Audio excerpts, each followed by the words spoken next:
There is a rumor going around that OnlyFans is on the brink of getting purchased by a rival company and then shut down. This company is called Quitter, and it is an app for quitting pornography. They're saying, at least, that this company is rumored to purchase OnlyFans for the sole purpose of shutting it down. I think that this is incredibly unlikely. Yeah, let's just check it right at the door because I can already see the comments when we segment this, when we clip this and segment it. Rumor. Like nobody is saying that this is, do not call us fake news. This is not fake news. We're just having a discussion. So it's called Quitter, but without the E, of course. Like Getter. Right, exactly. Remember Getter? And here is their description on the App Store. Join over 300,000 users, become porn-free, and regain control of your life. Quitter is the #1 porn recovery app designed to help you regain control and live with purpose. Whether you're looking to cut down or quit entirely, Quitter's neuroscience-backed system helps you reshape your relationship with porn, sex, and dopamine. With a structured 90-day science-based recovery program, real-time progress tracking, an encouraging community, and a full suite of tools, including meditations, interactive challenges, and more, you have everything you need to take charge of your habits, reset your brain, reset your life. So there's a lot more details, but it is growing in popularity fast because this is a market demand. I think that there are a lot of people in the market to find some kind of tool or assistance in quitting pornography. There's just something really like odd to me. It's like overcome lust 66%, then it gives me some type of graph. What is that? Like I have no idea, but it's like there's something weird. Like it feels more like the tech bro sales pitch that they can fix anything with enough graphs, charts, and apps, right? Yeah, when it really, at the end of the day, has to come down to you and your interior disposition and whether you are ready to make that change. I know people who got sober and used like the charts and the graphs and like the app that says like you've been sober for this many days. So like that, to me, that was always weird. Like, first of all, if you're gonna remind yourself of it every day, it's one thing to do it internally, it's another thing to put it into the digital space and use it as some type of tracking. It's like when for a while there I was tracking steps, right? And even that, to me, it's like unless you're diehard about your health and you're setting a goal every day and you make sure you're meeting it, if you're not serious about it, then you're just reminding yourself of your failure every day when you track your step counter and it's not the number that you want. Like, it can't work on its own. The app can't solve the problem for you. It has to be paired with, like you said, an actual internal desire to make change. But a lot of times I feel like these apps are sold to you as like a 21st century fix for a much deeper problem that predates that time period. Yeah. Tell me what you think of this. There's another tool out there which is quite popular called Covenant Eyes. Have you heard of it? So basically you buy this service and it will set you up with an accountability partner. You choose who it is. And if you view pornography, it reports back to that chosen accountability partner. And then they like reach out to you? Yeah. And then you have a conversation about what happened, what like triggered this relapse, or what ways could you exercise more control over what you're exposed to on social media. How does it know that you consumed it? Because you watched it on the same device?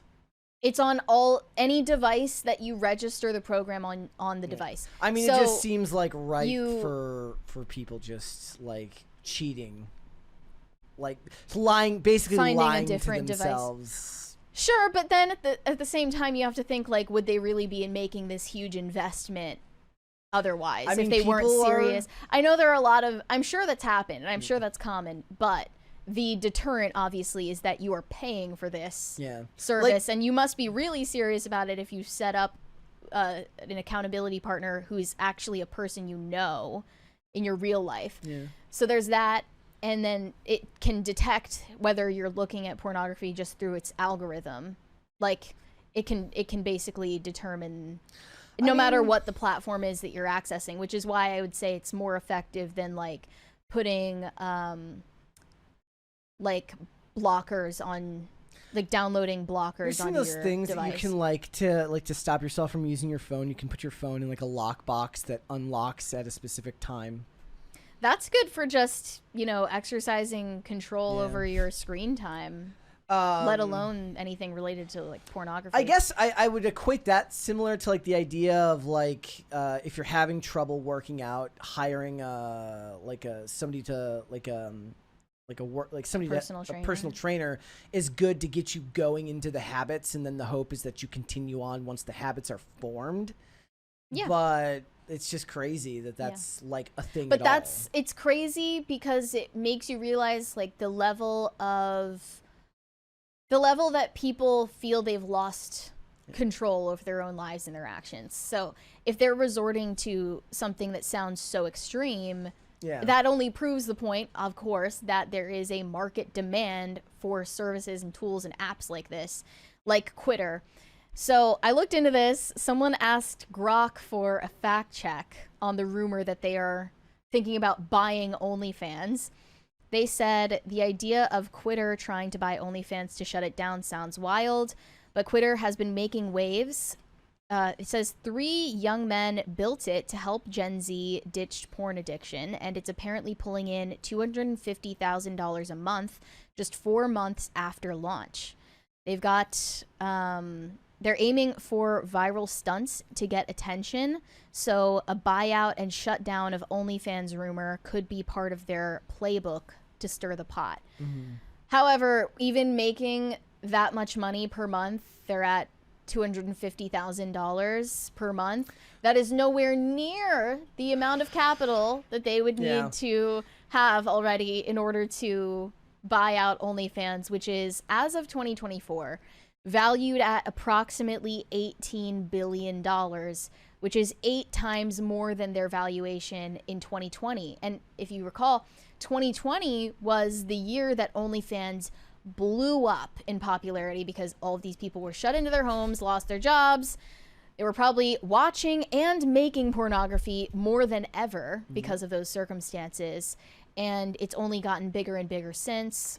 The company reported revenues of $1.3 billion for the financial year of 2023, a 20% increase from the previous year, and they're growing significantly. So there's no way that Quitter would have the means to buy it out. See, anyway? This is what Elizabeth Holmes should be investing in. She should be investing in some type of like rewards-based No Nut November app, where you somehow are able to prove every day that you have semen retention and you make money or you get in-game currency. I'm trying to find out what the evaluation of something like Netflix is. Nut tokens. Do you have a guess?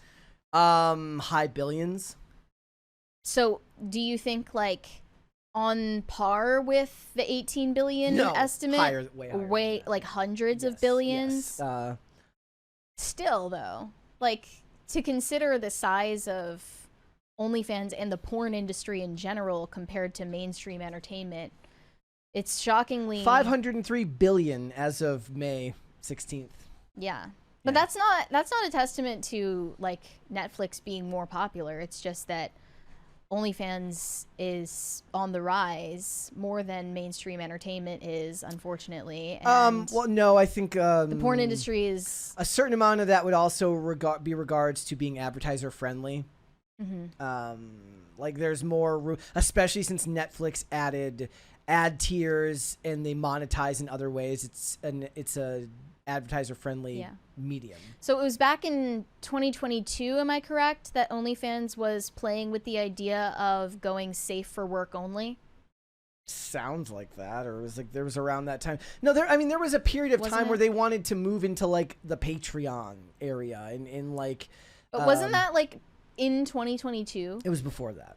Or 2021? 2021. They made an announcement that they were going to shift over to only safe for work content. And then that just fell apart right away. Obviously, the vast majority of their creators lashed out and said this was unacceptable and they were not going to stay on the platform. So they had to shift their plan over to just be inclusive of both adult and safe for work content. Yeah. So that is dead in the water. But I just found out that the co-founder of OnlyFans is about to launch his own rival platform called subs.com. His name is Tim Stokely, and this is so weird. He founded OnlyFans back in 2016 alongside his father and his brother. And then they sold it off to the current CEO. Was it envisioned as a adult content site? I am not sure if they intended for it, but but OnlyFans doesn't scream X-rated but content. the fact that they allowed X-rated content from the beginning of the company says that they weren't opposed to it going in that direction. So they ended up selling the company to the current CEO, Leo Radvinsky, in 2018. I vaguely remember that guy showing up on the guy who goes, wow, "Nice car. What do you do for a living?" Wait, what? You know, have you ever seen these? I've seen those videos, but I don't know what you're talking about. That guy ended up like being one of the people on that. the Leo Radvinsky guy? If it wasn't that guy, it was somebody else high up in the company where they're like, "Nice car. He's like, what do you do for?" I run OnlyFans. Yeah, I remember seeing that. It's kind of a scary existence to live. And the founder was the CEO after the sale for a couple of years, but he stepped down in 2021, and now he's talking about raising up this new platform, Subs, and he wants it to basically mix adult and non-adult content, and he thinks that it'll have an edge because they want to make it easier to move from free to paid content, including like paying for personal phone calls, sort of the same way that Patrick Bet-David launched what is that platform? I don't know. I don't watch Valuetainment.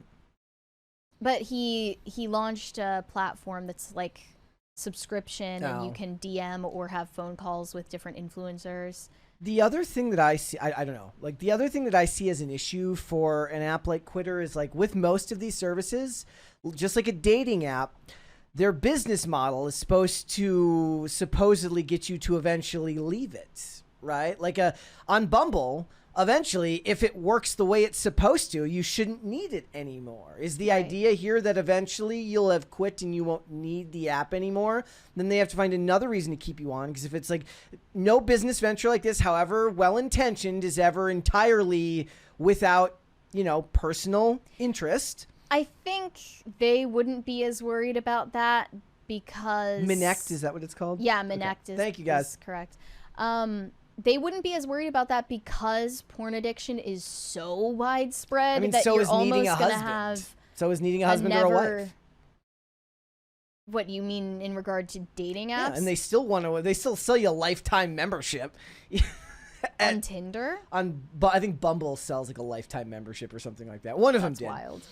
But similarly with Tinder, though, there's going to be a never-ending stream of new adults who are single. So you're never going to run out of single people because there are always going to be people, turning 18, entering the dating pool, entering the pool of people who can make an account. So they will become the $1.50 Costco hot dogs of porn addiction, of beating porn addiction. It'll just stay the same the whole time. I have no idea what that means. Like the Costco hot dog, it's been the same price forever. So like this app will never change, and they won't find a way to keep you on the app.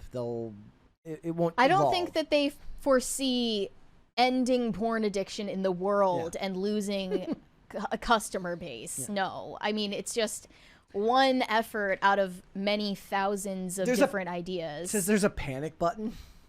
Yeah, what does it say? It says, stop what you're doing and breathe. That's what I can read. The rest of it's kind of hard to read there. I don't know what they've come up with for that. But like, it can tell your heart rate is spiking, and they're like, stop what you're doing. It's probably some sort of, like, sensory device. Again, it feels like a modern solution to a very, very deep and long-held problem in culture that I worry that a lot of times the tech industry wants to sell you a glamorous, high-tech looking fix to something that's much deeper than that. I've heard similar criticisms for the Hallow app, which is an app for prayer, and the explanation that has always been given by their CEO is that no one at Hallow is trying to sell you the idea that you need Hallow to pray. It just helps. That's all. You know, so I think they could say a similar thing for an app like this. You don't need this app to quit watching pornography. It just could be helpful. We have a 20 from Pop Culture Junkie. Leo Radvinsky also owns the My Free Cams cam girl site that he started. Yeah, I haven't looked into his acumen and like where he's been before OnlyFans, but I kind of want to do a deep dive on both. Thanks for watching. Listen to full episodes of Pop Culture Crisis on Spotify. Keep up with us on social media and make sure you subscribe and ring that bell so you never miss the show. Bye, guys.